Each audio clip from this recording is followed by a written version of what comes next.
आज आपण जिल्हा परिषद आणि पंचायत समितीच्या निवडणुकीच्या निमित्तानं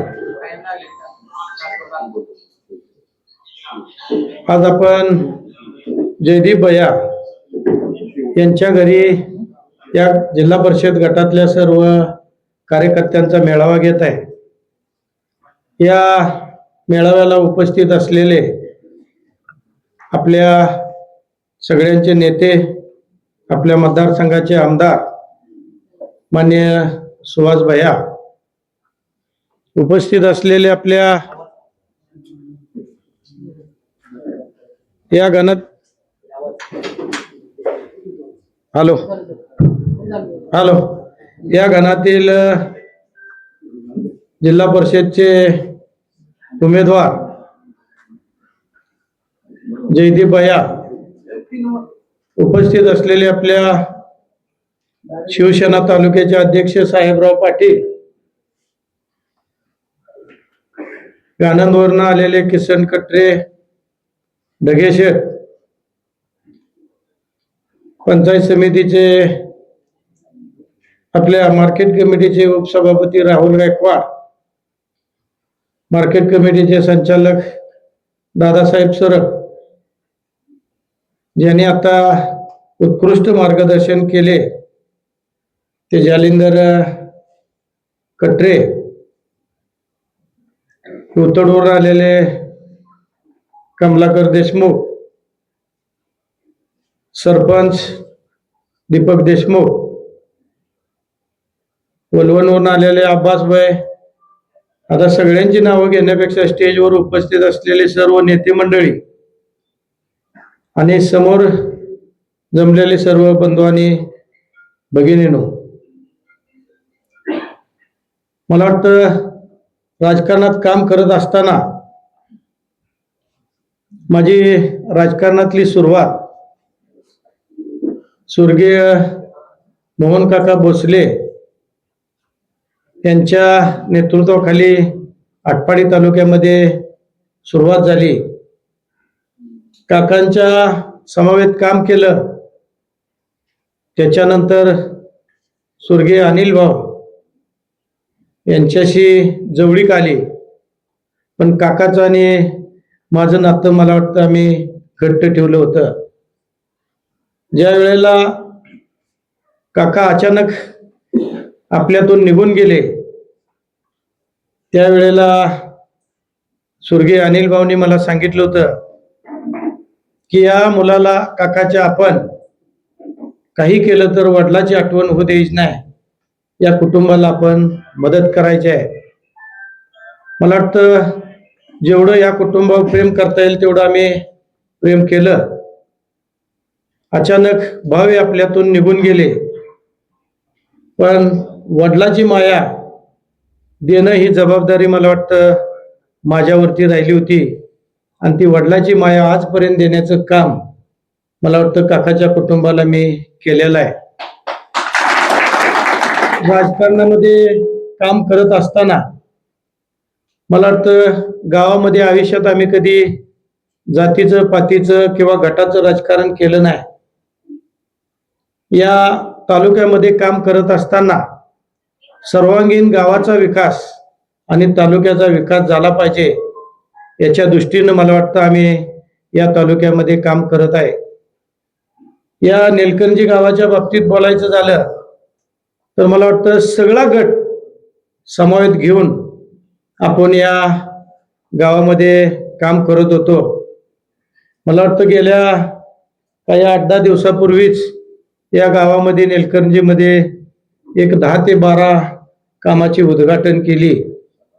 मला वाटतं सगळ्यांना घेऊन जात असताना उमेदवार दोन्ही इच्छुक नेलकंजी जे होते, तडजोडीसाठी आम्ही बसलो। तडजोडीमध्ये काय मागं पुढं करण्याच्या दृष्टीनं आमदारापाशी काही चर्चा झाल्या, पण चर्चेत मार्ग निघायच्या आधीच काही मंडळी मला वाटतं पळून गेले आणि दुसरीकडे उभा राहायचा काहीतरी प्रयत्न चालू आहे। मला वाटतं भाजपला सवय आहे की आपण कार्यकर्ता तयार करायचं नाही, विकास कामाच्या माध्यमातून जनतेपुढे जायचं नाही. जसं जालिंदर कटरेने सांगितलं की जिल्हा परिषदला दोन्ही उमेदवार पुढचा आहेत, ती मला वाटतं आमच्या विकास कामाच्या जोरावर आणि आमच्या ताकदीच्या जोरावर त्यांना आम्ही नेतं बनवलं होतं. पण भाजपकडे कुठलाच चेहरा नसल्यामुळं आपल्या विचारातल्या काही चेहऱ्यांना फूस लावून मला वाटतं त्यांनी तिकडं नेऊन उभा राहण्याचा प्रयत्न केलेला आहे. पण निश्चितपणानं या मतदारसंघामध्ये मतदार जागृत आहेत. कामं कोणी केलेत, जनतेच्या सुखादुःखात कोण आहे आणि ज्याचा मुलगा उभा राहतोय त्या मोहन काकानं मला वाटतं या तालुक्याच्या जडणघडणीमध्ये मला वाटतं त्या काकाचा सिंहाचा वाटा आहे. शिक्षण कमी होतं पण जिल्हा परिषदचं अर्थ खातं त्यांच्याकडे होतं. जशी वसंतदादाची ख्याती होती राज्य चालवताना की 4थी पास पण 4 वेळा मुख्यमंत्री झाले, तसं आपल्या काकाचं शिक्षण कमी होतं पण अनुभव मोठा होता, प्रशासनातला अनुभव मोठा होता आणि अनुभव मोठा असल्यामुळं अर्थ खातं आणि शिक्षण खात्याची जबाबदारी मला वाटतं जिल्हा परिषदमध्ये त्याने पार केलेली आहे. अर्थ खातं देताना आणि शिक्षण खातं देताना मला वाटतं फार विचारवंत आणि बया फार अर्थतंत्री असला तरच त्या गोष्टीचा विचार करतो. पण राजकारणातला आणि प्रशासनामधला गाढा अभ्यास असल्यामुळं मला वाटतं जिल्ह्यातल्या नेते मंडळींनी काकाकडे अर्थ आणि शिक्षण खात्याची जबाबदारी दिली. मला वाटतं त्यांनी या जिल्ह्यामध्ये मागल त्याला शाळा दिली. मागल तिथं अगदी छोटं बंधार असतील, शाळा खोल्या असतील, शाळेचे कंपाऊंड असतील, शाळेमधल्या सुखसुविधा असतील किंवा या भागातले रस्ते असतील, या भागातले बंधारे असतील, ती कामं प्राधान्यानं पुढे नेण्याचं काम मला वाटतं त्या माणसानं प्रामाणिक केलेलं आहे. आणि जो माणूस राजकारणामध्ये मन लावून काम करतो, मन लावून, त्या माणसाला आयुष्य कमी असतं. कारण टेन्शन डोक्यावरती फार वाचतं की घरचं आणि राजकारणाचं. जो राजकारणात मन लावून काम करत नाही तो आयुष्यात टेन्शन घेत नाही. निवडणुकीमध्ये येऊन नुसत्या जुळव्याजुळवी करतो तो आयुष्यात टेन्शन घेत नाही. पण जो राजकारणामध्ये मन लावून काम करतो त्या माणसाला आयुष्य कमी असतं. त्यातलं एक आपल्यात गेलेले स्वर्गीय मोहन काका आणि स्वर्गीय अनिल भाऊ, ज्यांनी जीव वतून मला वाटतं राजकारणामध्ये काम केला, त्यामुळं त्यांचं आयुष्य मर्यादा कमी झाली. राजकारणात काम करण्यात असणाराला मन लावून त्याला आयुष्यात मला वाटतं भरपूर कधी आयुष्य मिळत नाही. पण ते आपल्यातून निघून गेले, पण त्यांचं काम अपुरं आहे. ती पुढे नेण्याच्या दृष्टीनं भैयासाहेब असतील, मला वाटतं जयदीप भैया असेल, आम्ही असेल, मला वाटतं निश्चितपणानं आपण ही कामं पुढे नेण्याच्या दृष्टीनं विकासाची ग्रोथ या दोघांची पुढे नेण्याच्या दृष्टीनं आपण तालुक्यामध्ये काम अगदी प्रामाणिकपणानं करतोय. मी जसं सांगितलं की आपल्या जयदीप भैया गेल्या वेळेला उभा राहिले होते, पण जयदीप भैयाची अडचण निवडणुकीमध्ये काका गेल्यानंतर अनुभव कमी होता. पण मला वाटतं तिकडून मानेवाडी, नेलकरंजी ते खरसुंडी ते मला वाटतं घरणिकीपर्यंत बया 2700 मतानं जयदीप भैया लीड गेले होते. पण पुढच्या काही गावामध्ये प्रवेश केल्यानंतर मायनस जाऊन 2700 पुन्हा पराभव मला वाटतं जयदीप भैयांना स्वीकारावा लागला. पण दुर्दैव एक आहे की आता मतदारसंघ पडलाय, जिथपर्यंत 2700 पर्यंत लीडने गेले होते ती मतदारसंघ मला वाटतं जयदीप भैयाच्या मतदारसंघामध्ये आहे. आणि आता वाढलेली फक्त तुमच्याकडे 4 गाव आहेत. एक गोमेवाडी, एक हिवतड, एक काळेवाडी आणि मला वाटतं तळेवाडी. तर तळेवाडीचे सगळी मंडळी आहेत, सरपंच आहेत, तळेवाडी बॉडी आपली आहे. त्यामुळं निश्चितपणानं त्या गावामध्ये तुम्हाला लीड देण्याचं काम मला वाटतं तळेवाडीच्या वतीनं आजच मी तुम्हाला हमी देतो. निश्चितपणानं उरलेलं त्यानंतरचं गाव जे मोठं हिवतड आहे, तिथे आपण समोरासमोर लढून मला वाटतं तिथली ग्रामपंचायत आपले त्यातल्या सरपंचाने मला वाटतं मनोगत व्यक्त केलेलं आहे. जरी आपण हिवतडमध्ये आपली बॉडी असेल तरी तुम्हाला निश्चितपणाने आपण तिथं लीड द्यायचं काम करू. काळेवाडीचे कार्यकर्ते आलेले आहेत. काळेवाडीमध्ये आपण जरी काय इकडं तिकडं असेल तर मला वाटतं सदस्य संख्या आपली तिथं जास्त आहे निवडून आलेली. त्यामुळं आपण त्या काळेवाडीमध्ये बी तुम्हाला चांगलं मतदान द्यायचं करू. आणि जी महत्वाचा अटेम्प्ट तुमच्याकडे जी गोमेवाडी आहे, त्या गोमेवाडीतल्या कार्यकर्त्यांना माझी विनंती आहे की आपण कंबर खचून काम करावं, म्हणजे जेणेकरून निश्चितपणाने या विजयाला कुठेही गालबोट लागणार नाही. जी मूळ गावं 2700 लीड पर्यंतची आहेत ती गावं आहेत, जी आपली 4 गावं वाटलेली आहेत त्या 4 गावांना काळजी घेतली पाहिजे. म्हणजे भयाच्या निवडणुकीमध्ये कुठलीही अडचण येईल असं मला वाटत नाही. आपण या निवडणुकीमध्ये जी काकाचं कुटुंब आहे ते काकाचं कुटुंब मला वाटतं अगदी निष्ठेनं प्रामाणिकपणे काँग्रेस पक्षाचं काम करते. पण या मतदारसंघामध्ये अडचण की वर एक चिन्ह खाली एक चिन्ह इकडे एक चिन्ह अशी काही गडबड होऊ नये.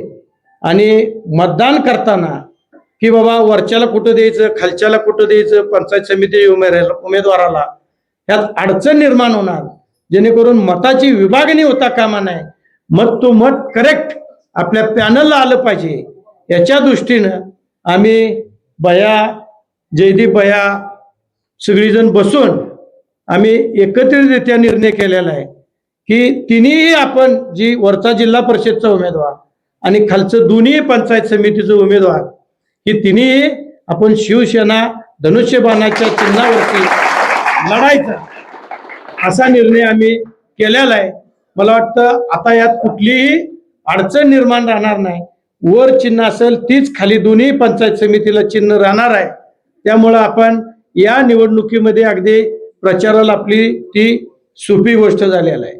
पण माझी सगळ्यांना हात जोडून विनंती आहे, रात्रचा दिवस करून कार्यकर्त्यांसंग आम्ही ताकदीनं उभा राहिलेला आहे.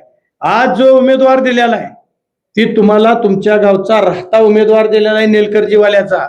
आणि या मतदारसंघातल्या सगळ्यांना परमनंट की जो इथं आपल्याला भेटल 24 तास उपलब्ध राहील, ज्याच्या अंगामध्ये वडिलाच्या राजकारणातलं गुण आहेत की आपण सर्वसामान्य घटकातल्या माणसांना घेऊन पुढे गेलं पाहिजे, जातीपातीचं राजकारण केलं नाही पाहिजे आणि सगळ्या कुटुंबांना सामावून घेण्याचं याचं काम जे मोहन काकानं केलं त्याचाच मुलगा आज आपण जयदीप पया यांना आपण जिल्हा परिषदला उभा करतोय. तर त्याच्या मागे मला वाटतं सगळ्यांना ताकदीनं उभा राहणं ही आज गरज आहे.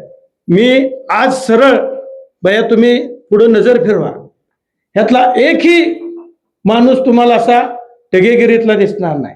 ही सगळी जी मंडळी आहेत ही ज्याचा त्याचं काम ज्याच्या त्याच्या शेतातलं ज्याचा त्याचा परपंच अगदी नेटका करून मला वाटतं की समाजकार्य आणि राजकारण करतात. टगेगिरी आहेत ती टगेगिरी एका बाजूला आहे, पण सर्वसामान्य जनता मला वाटतं आपल्या संघ आहे. ही राजकारण वाईट पद्धतीने आटपाडीमध्ये चाललेलं आहे. राजकारणामध्ये कोण कुठेही कुणाचं काम करत नाही. सगळी ज्याचा त्याचा उद्योगधंदा ज्याचं त्याचं काम ही बघत राहते. सर्व जनतेसाठी मला वाटतं आटपाडीमध्ये माझा दरवाजा उघडा असेल आणि विट्यामध्ये मला वाटतं सुभाषबाईचा दरवाजा उघडा असेल. आम्हाला भाऊनी शिकवण दिलेले आहे की राजकारणामध्ये जे आपण आश्वासन देतो, जे जनतेला विश्वास निर्माण करतो, त्या विश्वासाला पात्र राहून आपण काम केलं पाहिजे. आज समोरच्या पार्टीमध्ये कुठल्याच की हिंमत नाही की आपल्या विरोधात एकट्यानं लढायचं. मग या निवडणुकीपुरतं सगळ्या समदुखी लोकांनी एकत्र द्यायचं आणि सगळी चिल्लर गोळा करायची आणि आपला बंधार रुपया होतोय का बघायचा प्रयत्न करायचा. पण मला वाटतं माझी तुम्हाला हात जोडून विनंती आहे, आम्ही रात्रचा दिवस करून ही तालुका घडवण्याच्या दृष्टीनं तालुका पुढे नेण्याच्या दृष्टीनं 2 लोक आपल्यातनं निघून गेलेले आहेत. एक काका आणि भाव.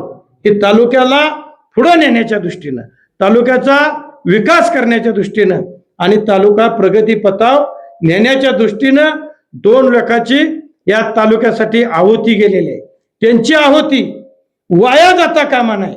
त्यांना श्रद्धांजली वायाची असेल तर माझी तालुक्यातल्या सगळ्या जनतेला हात जोडून विनंती आहे की आम्ही जर एकटं पडलो असेल तर तुम्ही भाव म्हणून कुणी पाठीमागं आमच्या उभा राहिलं पाहिजे, वडील म्हणून कुणी तर आमच्या पाठीमागं उभा राहिलं पाहिजे. आम्ही कुणाचं वाटोळ केलं नाही, आम्ही कुणाच्यात भांडण लावलं नाही, आम्ही कुणाची घरं फोडली नाहीत, आम्ही कुणाचा आयता उमेदवार पळवला नाही. आम्ही ताकदीनं जो माणूस जनतेत आहे, जनतेची कामं करतो असं उमेदवार आपण या आटपाडी तालुक्यामध्ये जिल्हा परिषदला आणि पंचायत समितीला देतोय. नाहीतर निवडणुकीपुरतं यायचं, कोण तर दुकानदार गाठायचा, तो इथं नसणारच, तो असणार हैदराबादला आणि इथली कामं सांगायचा. आम्ही ती घेतलं, आतापर्यंत मान्य करून घेतलं. तुम्ही 25 दिवस हैदराबादमध्ये आणि 5 दिवस इथं तुमची अगदी राजकारणाची घडी बसावी म्हणून अगदी चाकरीच्या घड्यागत आम्ही तुमचं काम केलं. तुम्ही तिथं असताना तुमची माणसं सगळी आम्ही सांभाळली, पण तुम्ही स्वार्थापाठी अचानक निघून गेला. हे आमच्या काळजाला घाव बसलेला आहे. तुमच्यासाठी आम्ही काहीतरी केलंय, पण तुम्ही परतफेड करायची काहीच नाही. लोकसभेला आमचा विचार आहे त्याच्या विरोधात, आमदारकीला आमचा विचार आहे, भया उभा आहे तरी तुम्ही आमदारकीला विरोधात, तरी आम्ही तुमची कामं करतोय. आज शान होईल, उद्या शान होईल, परवा शान होईल, पण तुम्ही अगदी त्या आपण जी ठेवायला सुग्रास ठेवतो त्या पाठीकडे बघता वेगळ्याच पाठीकडे तुमचं लक्ष जातं. काय राव, ही पद्धत आहे का? तुम्ही आम्हाला राबवून घेतली, आमच्याकडे कामं करून घेतली, काय पाहिजे तेवढा निधी दिला, पाहिजे तेवढं मागेल ते दिलं, आणि देत असताना 2 गट देताना डबल द्यायचं. नेलकरंजीला ह्यांना 1 कोटीची कामं दिली, त्यांना 1 कोटीची द्यायला लागायची, ह्यांना 3 कोटीची दिली, त्यांनाही 3 कोटीची द्यायला लागायची. म्हणजे 1 नवरा आणि 2 बायका असं आमचं काम. काय दोघीलाही सांभाळलं पाहिजे. तिला साडी घेतली, तिला बी साडी घेतली, तिनं म्हणले मला शालू घेतलाय, तिला का साडी घेतली, तिला बी शालू घेतला, सगळं सांभाळलं. पण एवढं राजाचं राहणीमान तुम्हाला देऊन जर तुम्ही वाईट गोष्टीकडे गेला असेल तर ती चुकीच आहे. या मतदारसंघातली काही लोक अज्ञान नाहीत की जवळून त्यांनी काम बघितले. आणि आम्ही आत्ताच मला वाटतं 1.5 कोटीचं उद्घाटन केले आणि आपला म्हसोबाचं जे मंदिर आहे त्याला आपण 1 कोटी रुपये धरलेले आहेत की त्या मंदिराशेजारी मला वाटतं वेगळं डिझाईन करून त्या मंदिराशेजारी आपलं बरंच कार्यक्रम होतात. आणि त्या कार्यक्रमाला पाऊस आला की सगळ्यात मोठी अडचण म्हणजे बया जेवाय बसलं की वरनं ताटात टिपका पडला का डोळ्यात उठते. आणि सगळ्यात महत्वाचं घरी गेलं का घरची म्हणते ती सूद गेली होती का कपड्यावर एवढं डाग पडले. म्हणजे त्याची काळजी घेण्याच्या दृष्टीनं आपण तिथं पुढं स्वयंपाकाला माग जेवाय बसायला असं एकत्रितपणे भांडी घासायला वेगळं, पुन्हा धुण्याचं वेगळं, पुन्हा पिण्यासाठी हात धुयाला पाणी वेगळं, असं वेगळं त्याचं एक डिझाईन मला वाटतं मॉडेल केलंय. आणि पहिल्या टप्प्यात आपण तिथं 1 कोटी दिले. त्याचं टेंडर प्रोसेस मला वाटतं चालू आहे. पण भयाला मी अजून विनंती केली की अजून 1 कोटी तुम्ही द्यावं. भया म्हणले देऊन टाकले. मी म्हणले एवढं सजासजी तुम्ही म्हटला. तो भया म्हणले आता सोपं झालंय, म्हणजे पर्यटनवाला आपल्या खिशात आहे, शंभूराजे मंत्री, त्यामुळं तुम्हाला त्याची चिंता करू नका. तिथं आम्ही तुम्हाला निश्चितपणानं पुन्हा अजून 1 कोटी देऊ. म्हणजे जेवढं मला वाटतं कामं या गावामध्ये केली आणि आपल्यातून काही जण निघून गेले असेल त्यांना शुभेच्छा. पण राहिलेत मला वाटतं त्यांना अगदी सोन्यासारखं जपणं आणि तळ हातात फोडासारखं जपणं ही तानाजी पाटील आणि सुभाष बाबर यांची जबाबदारी असेल. तुम्ही कुणीही मला वाटतं या निवडणुकीमध्ये घाबरून जाऊ नका, ताकदीनं उभा राहा. आपण तुम्ही एखादा माझा पराभव झाला मान्य आहे, मी 1 टाक कालच्या सभेत बी सांगितलं की 6 निवडणूक जिंकलेत तुमच्या जोरावर, तुमच्या हिमतीव जिंकलेत. माझ्याकडे कोण असं टगेगिरीतलं नाही, सर्वसामान्य जनतेच्या जीवावर 6 निवडणूक 1 टाक मी जिंकलेत. मार्केट कमिटी जिंकल्या, मला वाटतं आपली बँक जिंकली, फेडरेशन जिंकलं, कारखाना जिंकला, आमदारकी जिंकली, खासदारकी जिंकली, एक टाक 6 जिंकल्या. 6 जिंकून माझ्या भाषेत काही बदल झाला नाही, कुणाला मी काय बोललो नाही. एकच निवडणूक आता मला वाटतं नगरपंचायतची त्यांनी अगदी उलट सुलट डाव केलं, कुणबी बाजूला काढला आणि 3,500 मतं माझ्यातली विभाजन केली. त्यामुळं डावात मी फसलो आणि हारलो. तर कोण म्हणतं याला सूज आली होती, मी सूज उतरवली. कोण म्हणते शिर्तीचा घोडा होता, ऐकत नव्हता कुणाला, पण आम्ही त्याचा पाय मोडला. कोण म्हणते आम्ही याची हात मोडला. काय भाषा, काय एका विजयानं तुम्ही जर हुराळून जात असेल, आम्ही 6 विजयात तुम्हाला काय काय बोलायला पाहिजे. आम्ही काही बोललो नाही. विजय बी अगदी समयानं पचवतो आणि पराजय बी तेवढ्याच समयानं पचवतो. आपण कुणावर टीका करत नाही, कुणावर टीका टिप्पणी करून आयुष्यात मतं मागत नाही. आपण प्रत्येक गावात गेलो तर तुमच्या गावात काय काम केले, काम सांगून मला वाटतं आम्ही मतदान मागतो. आणि मी गावात गेल्यानंतर कुठल्या उभा राहिल्यानंतर यादी आणि चिठ्ठी काढायची गरज नाही. आज तुम्ही निलकंठीत जर मला उभा केले, आता तुम्ही सांगा की एक 10-20 कामाची तुम्ही नावं सांगा केलेल्या. जर नाही सांगितली तर तुम्ही सांगा परत तानाई पाटील तो निलकंठी लिहायचं नाही. असं आपण प्रत्येक गावात जाईल त्या काय कामं केली ही सांगतो आणि मतं मागतो. पण आज विरोधकाकडे कामं सांगाय काहीच मुद्दा नाही. मग व्यंगात्मक आपल्या माझ्या बॉडीवर बोलायचं, माझ्या शरीरावर बोलायचं, पाय मोडतो म्हणायचं, हात मोडतो म्हणायचं आणि राजकारणाला दिशा वेगळी द्यायची. पण आपण टीकात्मक करून मला वाटतं मतदान मागणार नाही. आपण केलेली कामं सांगून मला वाटतं आपण मतदान मागणार आहे. तर निश्चितपणानं मी सगळ्याला हात जोडून विनंती करतो, आमदार आपला आहे, खासदार आपला आहे, जिल्हा परिषद आणि पंचायत समिती तुम्ही ताकदीनं काम करा. उरलेलं जी काय आता 15-16 दिवस राहिले, ती 15-16 दिवस फक्त माझ्यासाठी द्या, आमदार सुहास भैयासाठी द्या, जयदीप भैयासाठी द्या. उरलेलं 5 वर्ष आहे ती राजासारखं सांभाळणं आम्हा तिघाची जबाबदारी आहे. ते निश्चितपणे तुम्हाला राजासारखं सांभाळणं हे आमचं काम आहे. आणि ती सांभाळण्याचा शब्द आज मी काकांच्या घरी देतोय. ती निश्चितपणानं मी इथून पुढच्या काळामध्ये तुमच्या संग त्या शब्दाप्रमाणे राहणं, शब्दाप्रमाणे तुमची कामं करणं ही जबाबदारी स्वीकारतो. आपल्या सगळ्यांना उद्या अर्ज भरायचा ना, उद्या भयांचा अर्ज भरायचा आहे. आपण सगळ्यांनी ताकदीनं ती जी टायमिंग सांगतील त्या टायमिंगला सगळ्यांनी यावावं. माझी पुन्हा एकदा सगळ्याला विनंती, आपल्या 2 नेत्याला जर खरी श्रद्धांजली वाहायची असेल, स्वर्गीय मोहन काका आणि स्वर्गीय अनिल भाऊ, तर आपण सगळ्यांनी ताकदीनं या मतदारसंघामधल्या सगळ्या माणसांनी जागृत राहिलं पाहिजे, रात्रीचा दिवस केला पाहिजे. आणि सगळ्यांनी ताकदीनं जयदीप भैया आणि इथलं देणारे जी 2 खालचं पंचायत समितीचे उमेदवार आहेत ती निवडून आणण्याच्या दृष्टीनं अहोरात्र प्रयत्न करून जास्तीत जास्त लीडनं या मतदारसंघ तालुक्यामध्ये पुढे न्यावा आणि तुम्ही न्याल अशा अपेक्षा बाळगतो आणि मी थांबतो. जय हिंद, जय महाराष्ट्र.